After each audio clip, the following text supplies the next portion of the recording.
Welcome to Hoyt's Bowhunting Whitetails. Sunday morning, November 5th. And we are in one of the prettiest spots on the farm. This farm has a lot of pretty spots, but this one ranks up there pretty high. You can tell from that opening montage that Jordan did that my action hasn't been great on my hunts. The bucks, I guess I shouldn't say bucks, the one has disappeared. And the other one has been the most active after dark, and a few times right on the edge of daylight. It's going to get better for me here, but Ethan has had some good action. And when we come back from the break, he's going to talk about an encounter that he had with a really good buck, and then some fast action yesterday. Alex, the intern, killed a buck in Minnesota, so we're going to show you that, and then we'll wrap up the episode with the rest of this morning's hunt. Hoyt's Bowhunting Whitetails is brought to you by Redneck Blinds, Code of Silence Apparel, Hunt Stand Pro Whitetail, Fuse Accessories, Elevate Tree Stands, B3 Releases and Broadheads, and Hoyt. Well, we're in between hunts here on November 5th, and I just wanted to kind of dive into detail on a recent hunt I had for the buck I call the flyer buck. This has definitely been the deer that I've been chasing the hardest this year for sure. He's on one of my permission farms, and I originally found him on September 17th on a card pull. He was in there, nice mature deer, definitely old buck, and this is the third year I've had history with that buck. Going all the way back to 2020. I was looking through old trail camera pictures on my permission farm, and I found a buck who had exactly the same frame as him in 2020. So I've got to believe that that's him. In 2021, I took a year off to do the Midwest Whitetail internship, and then obviously going to last year, I had him on camera, but he broke off his entire right side, and he was making his scrape on October 25th at like 4:30 in the afternoon. So that's a cool buck, and the reason I think it's him from last year is because he must have damaged his pedicle in some way when he broke that off, whether he's fighting or doing who knows what. But this year, that right side, he threw that big flyer point off, and he's been a really cool buck. Like I said, I've started picking him up in September, and then he kind of went MIA for a month. And then in mid to late October, the deer started to show back up again, and he's been on every single one of my cameras on the farm, which makes it really hard to hunt. You know, I didn't know exactly where that buck's core range was, but I know he was, frequenting all these bedding points in the middle of the night. And Bill and I had talked, and we figured, it's just a matter of time before he starts making those trips in during daylight. The morning of November 1st found me going into one of the bedding points that the flyer buck had been on, and where I originally picked him up back in September. Thankfully, about 10 days before that, he was actually on camera on that bedding point in daylight. So I definitely knew he was in the area. I just wasn't sure when I was going to encounter him. And it was definitely a good sit. The morning started off with a nice young buck coming up and feeding. And I actually saw a couple more deer that I wasn't able to get on film. But around 9 o'clock, I looked off to my right, and I could see the flyer buck standing there making a scrape about 80 yards from me. And he was a little bit down the hill from where I was expecting him to be. So I really just got up, got the camera on him, and grabbed my bow just in case. And thankfully, he circled around and came into the scrape that I was sitting on. But unfortunately, I just wasn't able to get it done. I was just trying to get the best footage that I could, and he caught me moving. So it's pretty discouraging when you spook your target buck like that. But fortunately, I'm going to stay after him. He was on camera about 200 yards from where I busted him 3 days later at about 10 o'clock at night. So he's still in the area. He's still around. I'm going to stay after him, and hopefully I'll bring you guys the rematch this week.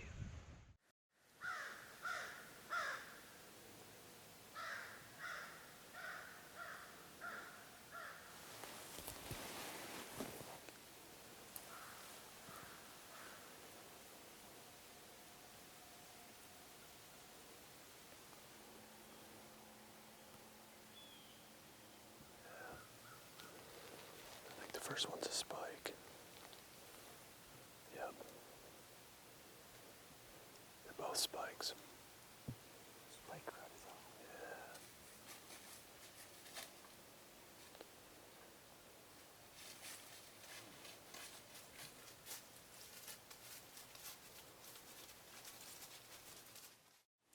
There's another one, same path. Another small buck.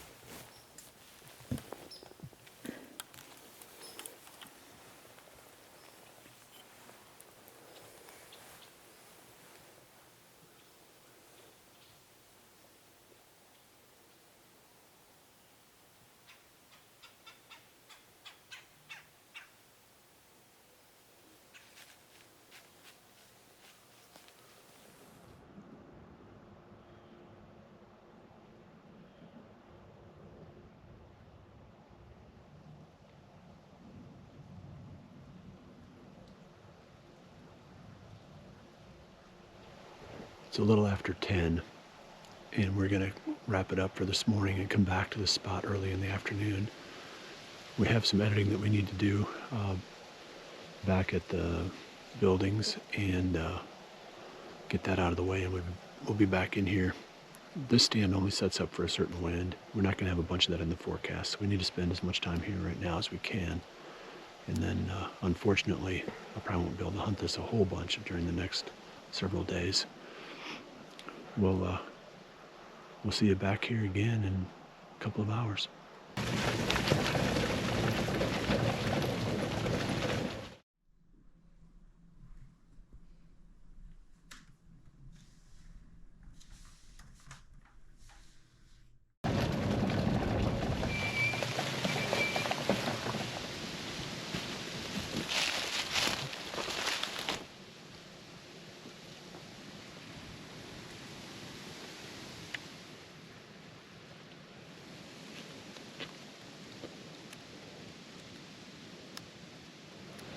We're back in the same stand that we hunted this morning.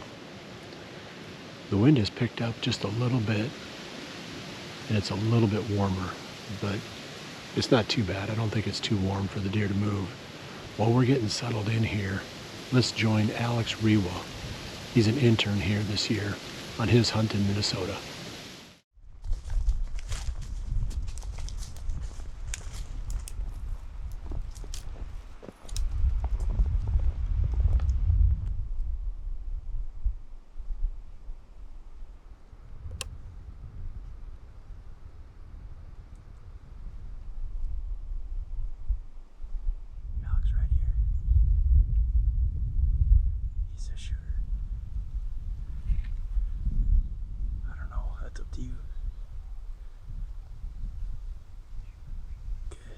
We win. Yeah.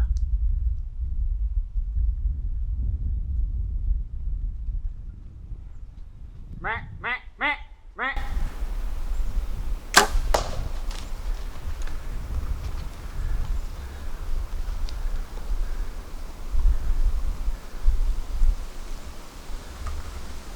Got him, didn't I?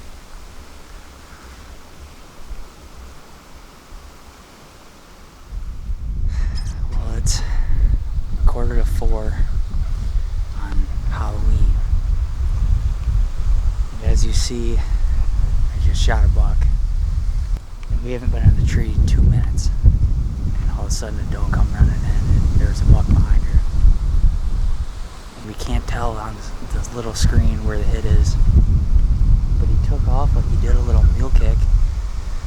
And we ran up the hill about 80 yards and stopped, and then he just kind of walked off and we lost him, and his doe ran down the hill and he didn't follow her. So I have no idea what to think right now. I obviously don't feel good about it. Looking at it, Carson thinks it looks good, like it's a heart shot, but I'm worried that I was down below the heart or something. I'm not sure. Like I said, I don't know what the flight of the arrow, I don't even know if you'll be able to tell. Did not look very good. I don't know. There's nothing in between. I have no idea. There's no sticks or anything. It's wide open. So don't feel real good right now. We're gonna get down and see if we can find the arrow and go from there, I suppose.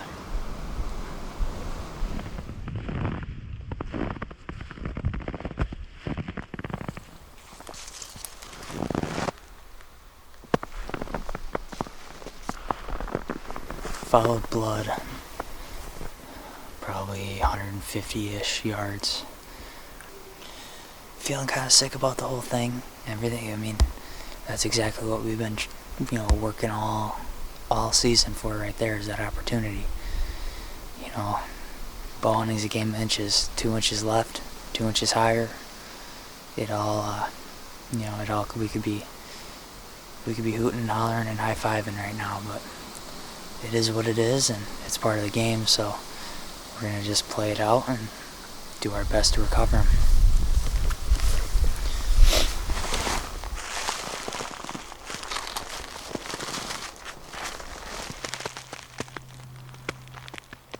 Right there.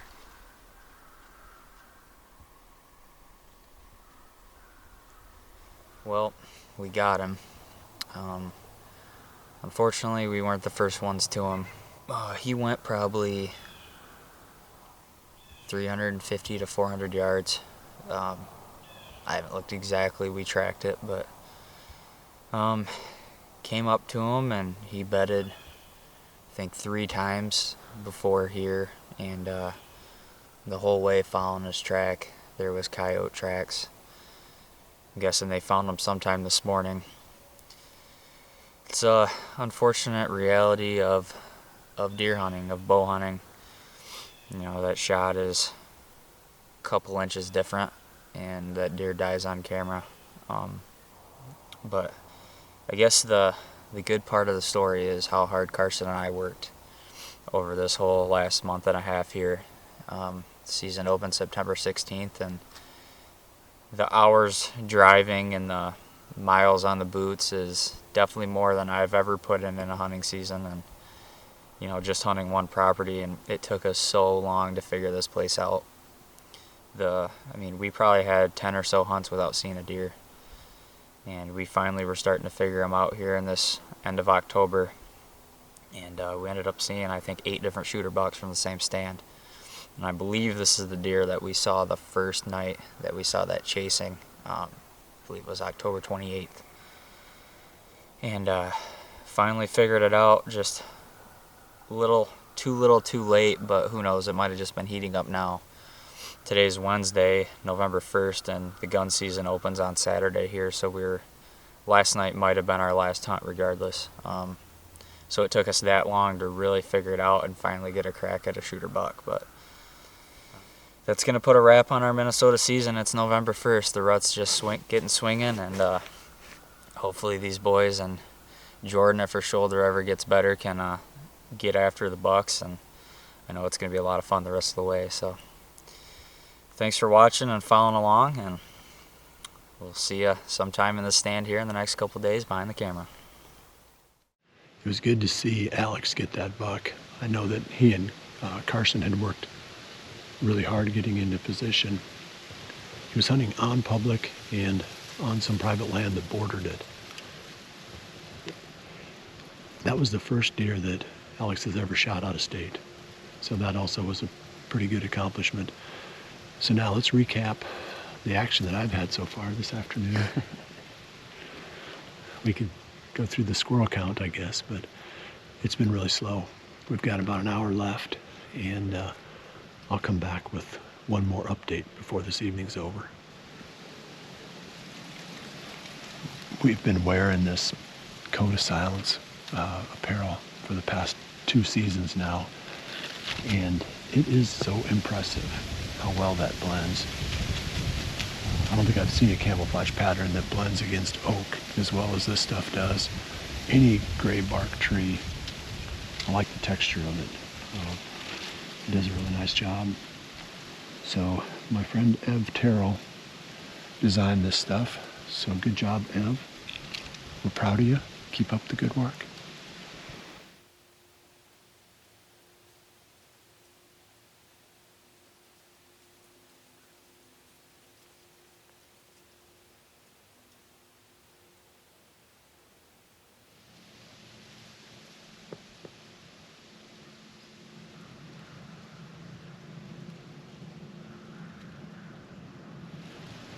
It sure gets dark early. Daylight savings time just kicked in, and it's just a little after 5. And we have not seen a single deer this afternoon.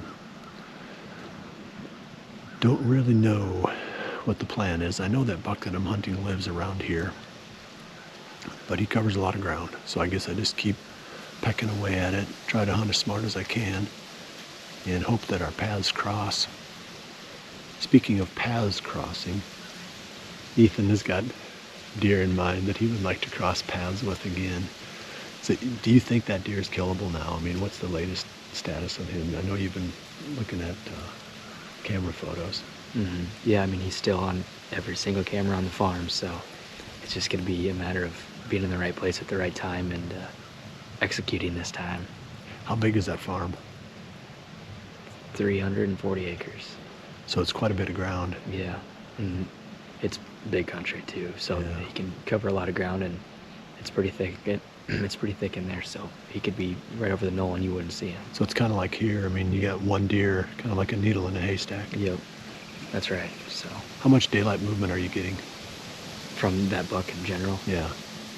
I've had him on camera on October 20th daylight, and then I saw him November 1st in daylight, and he was just after daylight on the 4th. Yeah, so it's kind of thin from that standpoint yeah, too. absolutely. So we're both hunting Ghosts. ghosts. But keep checking in. We're gonna get these two before we're done. We appreciate you joining us, and we'll see you right back here again next week for the next episode of Hoyt's Bowhunting Whitetails. And remember to always dream Big.